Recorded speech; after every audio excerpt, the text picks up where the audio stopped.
Well, it didn't end the way we wanted it to. It started out looking promising as LMJ touched the mound for the first time in 2 years. We'll talk about this game and a disappointing series loss on tonight's edition of Locked On Astros. Jainel Diaz, this is Locked On Astros. Hello and welcome to Locked On Astros, your daily Astros podcast. Here are your hosts, Eric the Man Huysman and Brett H-Town Wheelhouse Chancey.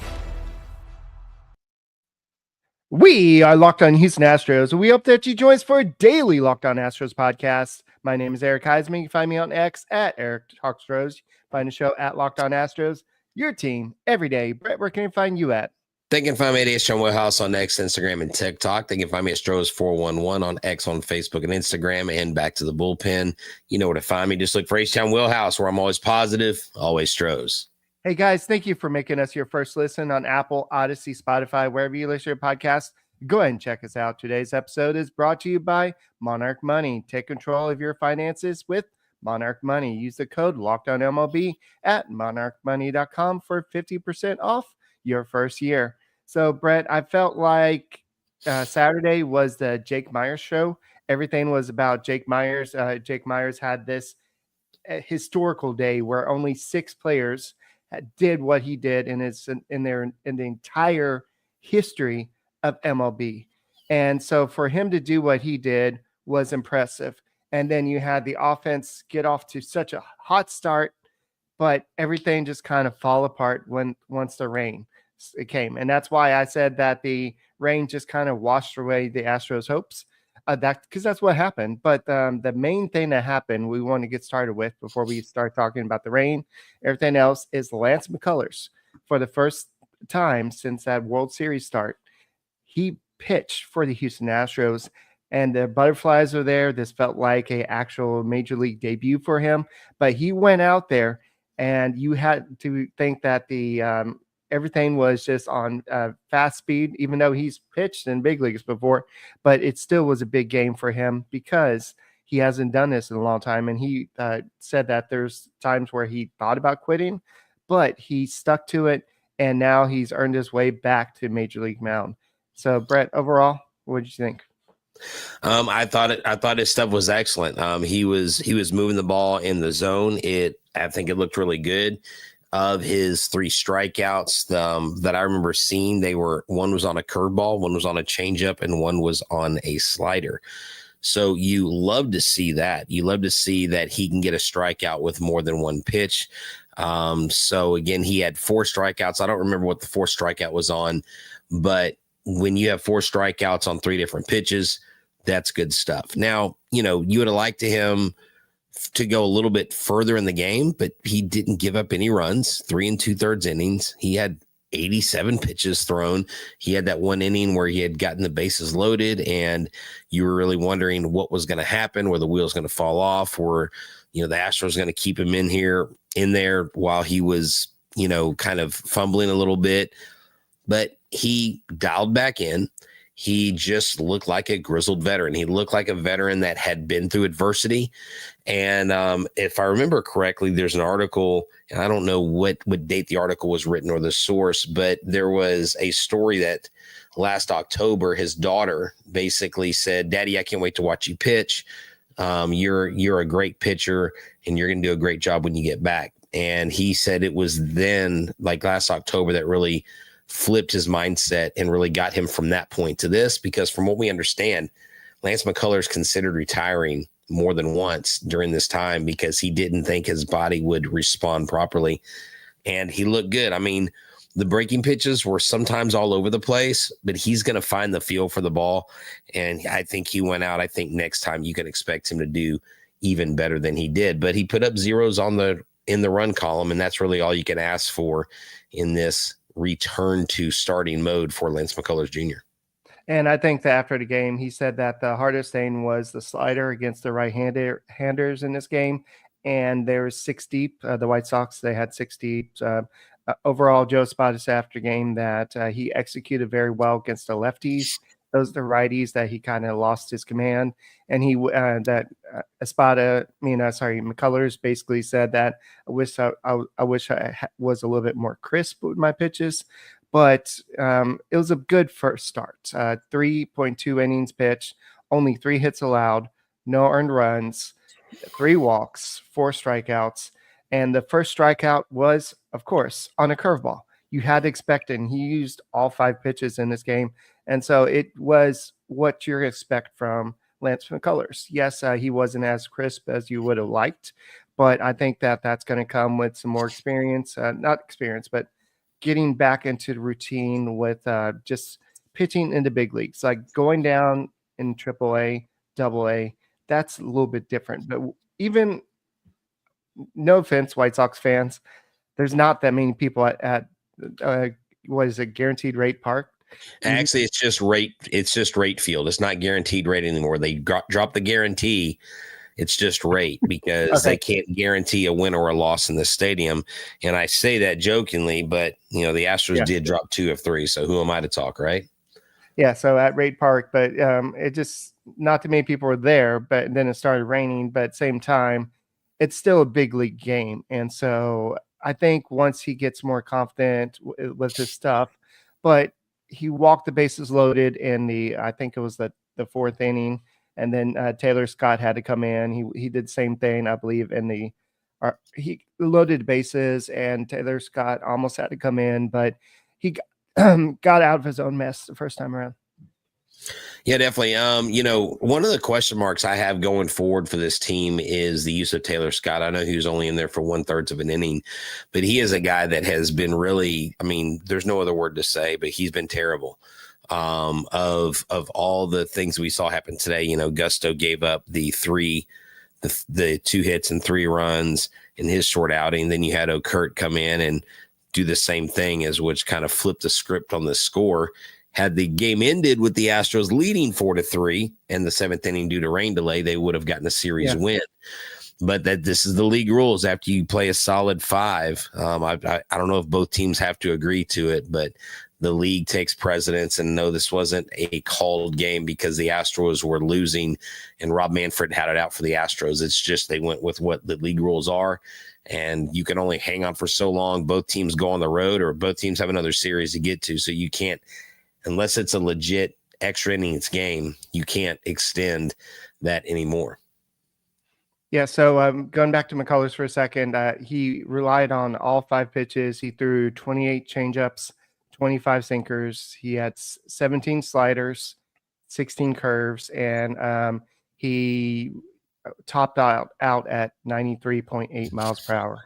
So that's pretty much where he was the entire game. He looked good at times. The other times, he just, like you said, he just didn't look like he had the crisp command. And the weather, even before it started raining, it started getting kind of cool there. And that's when Blummer on the broadcast was basically saying, oh yeah, it's about to start pouring down rain, because he knows the Chicago weather because he played there for so long. And he's like, oh yeah, it's about to start pouring. And that's what it did. But this was a good first step. And I think the next step around is going to be better. Ryan Gusto for now is going to be in the bullpen, but that's just a temporary move. They are going to be going to a 6-man rotation. He, like you said, he came in today, but I don't blame this all on Ryan Gusto. I don't blame this all on Okert. There was something that happened in a game that kind of led to that. Also, an error kind of led to that situation. So we'll go and continue the discussion on the Locked On Astros podcast. That's why this episode is brought to you by Upwork, and Upwork is here for your business needs. If you have the need to get a freelancer with marketing, develop, design, so much more, you get the flexibility you need by connecting with top freelance artists across multiple industries, including IT, AI, web development, and marketing. Whether you need extra hands for a project or long-term partner, Upwork makes hiring simple and affordable. If you need help with a marketing campaign, Upwork can connect you with a freelance expert. Posting a job is free and simple, and within days, with multiple qualified candidates to choose from. cost-effective ways of free and simple, multiple qualified candidates can be right at your doorstep. Digitally speaking, you can, instead of hiring full-time, sometimes Upwork helps you find affordable top-tier freelancers. So visit upwork.com right now and post your job for free at upwork.com, upwork.com, to connect with top talent and grow your business today. Hey guys, thank you for making Locked On Astros podcast your first listen every day. Whether it's on YouTube, go ahead, subscribe to us, make us first listen. Apple, Odyssey, Spotify, wherever you listen to your podcast, go and check us out. And guys, we know that Lance McCullers, he did not allow any earned runs. He wasn't crisp, and he probably could have got through 4 innings if he didn't get that blown call with the ball 4 to load the bases in that situation. Then Taylor Scott had to come in that situation. But overall, he didn't allow any runs. And that was that's the best outcome you could want in his first start in 2 years. Then you hand it over to bullpen. Taylor Scott got the 1 out. I believe he only needed, 3 pitches to get that 1 out. Yeah. But then Ryan Gusto, like we talked about, he's temporarily in the bullpen. But also what happened was it started raining at that point. And then you had an error by DeZenzo that dropped the ball, and that led to 3 unearned runs allowed by Gusto. And then in the next inning, you had Okert give up 2 runs himself. But by that point, the pitchers were having a hard time with their landing foot because it started becoming mud.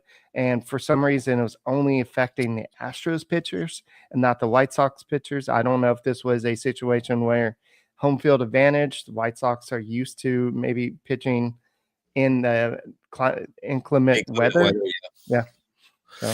I don't know. I mean, sometimes it's just baseball. Sometimes the ball just doesn't bounce your way and you get into bad luck. I mean, honestly, is this a big deal? Not really. It's the White Sox. It's the first part of May. We've won more series than we've lost lately.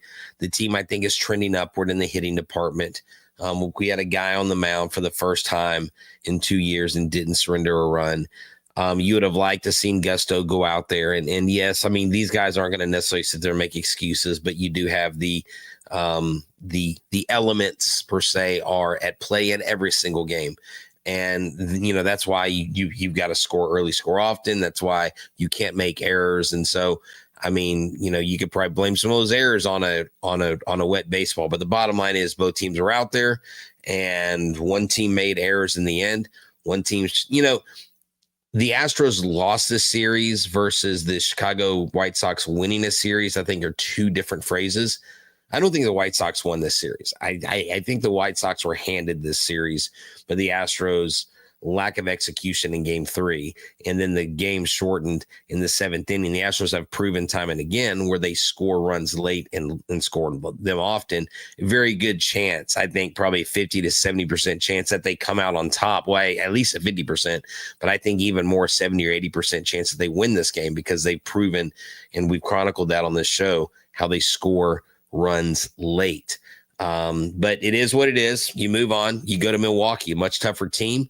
The Brewers are always lately one of the top teams in the National League, but you go into a more controlled environment. And I think the Astros will bounce back and respond well there. Well, you turned it over after McCullers left to a bullpen that was one of the top ERAs in baseball in terms of bullpen. And you would expect them to do a little bit better. They gave up 5 runs. They dropped from being first or second down all the way to 4th with a 2.84 ERA in terms of relievers. And so that's what happens when you have a bad outing like this. So I would guess that this was a situation of the relievers just didn't have the control. Gusto was a situation where he's not used to pitching out as a reliever. He's been starting all year. Yes, he has been a reliever in the past, not at the big league level. So this was he was in a different area than you had when Okert came in. Basically, it was pouring down rain, and they allowed the game to go on, and he could barely grip the ball. When Ort came in, he basically threw airmailed a ball all the way to the back screen, and it just looked like something out of Major League, the movie. And it was so bad. Like, they should have called it much earlier, Brett. That's why I'm saying that's why the rain did affect the Astros' arms. I'm not saying, I don't know why it didn't affect the White Sox. Maybe the guy that went out there, it was just a right guy to put out there. Maybe that's why they kept him out there, the Vasil guy. But he went out there 2.1 innings, only allowed 1 walk, and didn't allow any hits, any runs, anything. So he was the right guy in the right situation for the White Sox. And the White Sox took advantage of the Astros' wildness. They took advantage of the situation. The Astros did not. While they scored the 4 runs early, they did not respond to the White Sox scoring the 5 runs. Yeah, but like I said, I think that is pretty much, you can blame that on the game ending early. I mean, yeah, they've proven in the 8th and 9th inning they can score. So, hey, put it behind us. We had the banner day by Jake Myers. You had Hunter Brown. Yesterday, I talked about it on last night's podcast because I could not do a show last night with everything that happened. I mean, Hunter Brown giving up 3 runs in the first inning and then basically locking in and looking like a pissed off snub from the Pitcher of the Month award, which is given to Max Fried, I think, whatever. But this team has a lot going for it. You talked, Eric, a while back about in the show about the relief pitching being one of the best bullpens, and we still are. I mean, outside of Taylor Scott, everybody else is fine. I don't have any problems, but I don't know if you know this. They've Anderson Brito basically moved up from, I believe it was Asheville, and skipped AA, maybe pitched a game or 2 AA. He's already in AAA. He's 20 years old. Pitcher down there in Sugarland. There's a chance that he could get called up at some point this season. He's killing it. You've got Colton Gordon. You got AJ Blueball, who I think we will definitely see again this year. So you got some guys that are waiting in the wings. And I think Taylor Scott needs to figure it out and execute better, because I would think that his numbers, that his days are numbered, and that he needs to try to catch up with the rest of the bullpen, because everybody else in that bullpen has been nails. Yeah. So Joe Spada said that, man, that was tough because you got 6 outs to go, but that's baseball. Like you said, that's the rules. And guys, the Astros were short 2 offensive bats in today's lineup. So we'll go and talk about this and more on today's edition of the Locked On Astros podcast. Hey, what's up, everybody? Let me tell you about Monarch Money. Are you tired of going to your bank account and seeing that all the money has just seemed to be gone? You look at the subscriptions, you look at what you're spending on various things, your Uber Eats, your Uber Movies, whatever it is you do. Well, now Monarch Money is your personal CFO, and it takes budgeting to the whole next level. It's a complete financial command center. When you start Monarch Money, you'll realize just how much you've been spending on those deliveries. And instead of juggling multiple apps, you can use Monarch Money to check your finances, track your spending, and even plan long-term goals. Managing money with your partner is smoother than ever before, and you can track shared and personal accounts, set goals, and stay on the same page without the stress. So take control of your finances with Monarch Money. Use the code LOCKEDONMLB at monarchmoney.com for 50% off your first year. That's monarchmoney.com, code LOCKEDONMLB for half off your first year. Cal Ripken Jr. He was a guy that set a record for the most consecutive games played. Nobody is going to ever do what Cal Ripken Jr. did. But so far, Isaac Paredes, he played every game this year for the Houston Astros, but it was time for him to get a day off. And that day was today. Yordan Alvarez, he's been out with a hand. I know that you probably talked about it yesterday, but Joe Spada said that it's doing a little bit better. It's not good, as big an issue, but they're trying to be safe and just make sure that doesn't become anything major. They're not going to do any type of imaging. So they're hoping that it maybe another day off will help. But these two big bats were out of the lineup today. And so it's all up to the Jake Myers of the world and the Mauricio Dubons of the world. Mauricio Dubon played third base today's game. And he did something that the Astros have struggled with all year long. Brett, I don't know if you realize this, but the Astros, with the bases loaded before Dubon's at bat today, were 3 for 32 with a 0.94 batting average before Dubon had that 2-run single. Wow. Dubon did something that Astros have struggled with all year. This is the same thing we've been talking about. Why can't they just get that clutch hit? Well, Dubon got that clutch hit. You had Zach DeZenzo go out there and get his first home run, and it was crushed. But you still lose this game. Well, again, the game was shortened. Of course the team takes a lead. You don't have any chance to come back. You don't get a chance to equalize it. It's a 1-run game versus these Chicago White Sox. We're not going out there afraid of their bullpen. But the Astros have been hitting better. Situational hitting has been a problem. I like the 2 hits that Christian Walker got today. Christian Walker, I was talking with a friend today. He needs to try to hit balls to right center field. He needs to try to make soft contact instead of pulling it. And what you do is you get pitches that are on the other side of the plate, put them into right center field, get on base. Then once pitchers hone in on the fact that you're hitting the outside pitches to the opposite field and getting on base, they bring you inside, you draw your hands in, and you hit the pull side power where the barrel hits the ball and knocks it into the Crawford boxes or left field, wherever you're playing. So there is some strategy, I think, that just needs to go on. Some of these guys looking to get these power hits and swing out of their shoes, as Christian Walker, if he continues to hit better and make solid contact, even if it's not over the fence, that's what we want, Eric. At the end of the day, the Astros situational hitting is where it's going to make them or break them. We're not the Rangers. We're not firing our hitting coaches. Someone's like, oh, well, the Rangers fired their hitting coach today. I think it was Trevor, and they won 8-1 today. I think them winning 8-1 and firing their hitting coach have nothing to do with each other. Jock Peterson being terrible and Jake Berger being demoted and El Bombi being El Bummer. None of these guys, it's not the hitting coach's fault. So whenever this team explodes for 10, 12 runs, right, and we get hits, are we not giving credit to the hitting coach? So it's credit to the player when they do good, but it's credit to the coaches when they do bad. That makes no sense. We have a GM that has righted the ship. You have the possibility of getting a first-round pick in more than one way, whether it's through Hunter Brown, Ryan Gusto, or Cam Smith with the PPI. You have all these things, Eric, that you and at the end of the day, this team is trending in the right direction.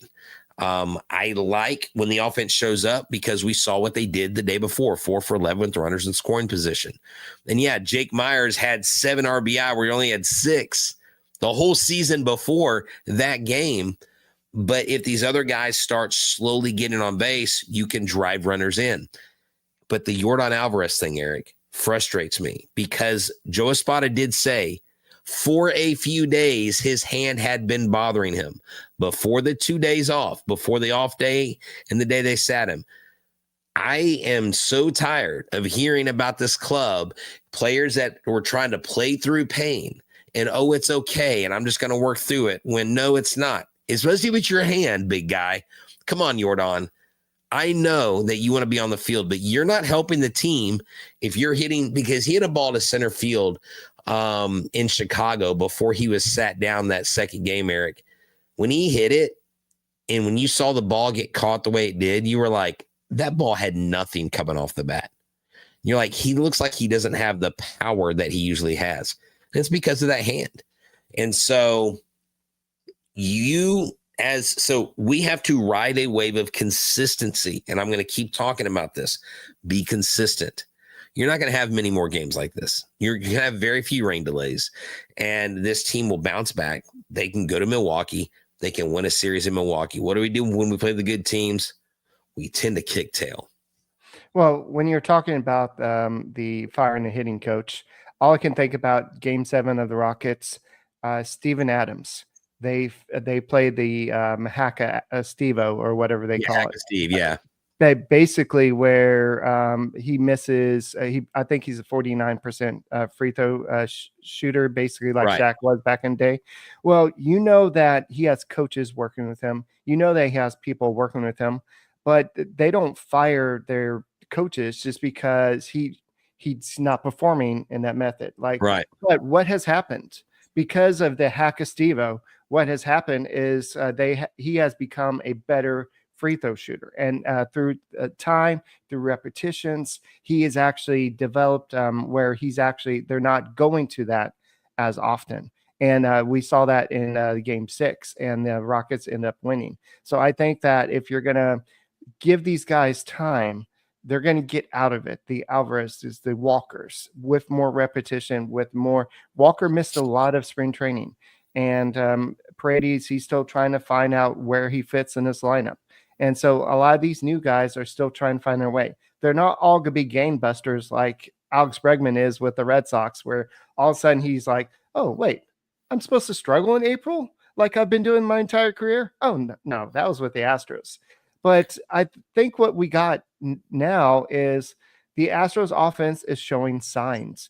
And you saw DeZenzo with 2 more hits today. Jake Myers stayed hot. He wasn't as hot as he was Saturday, but he still had a walk and a hit in today's game, and 2 walks and a hit. And so DeZenzo with 2 hits in this game, and you had something that we don't see that often. We had Diaz and Caratini in the lineup, and Diaz with another good hit.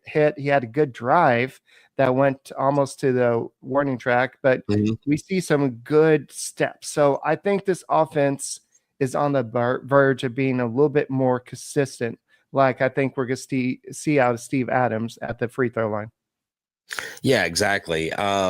Sorry, I'm sitting here trying to catch up on our fans here in what they're discussing, but I do love your Steve Adams analogy. You're not firing coaches is not the issue.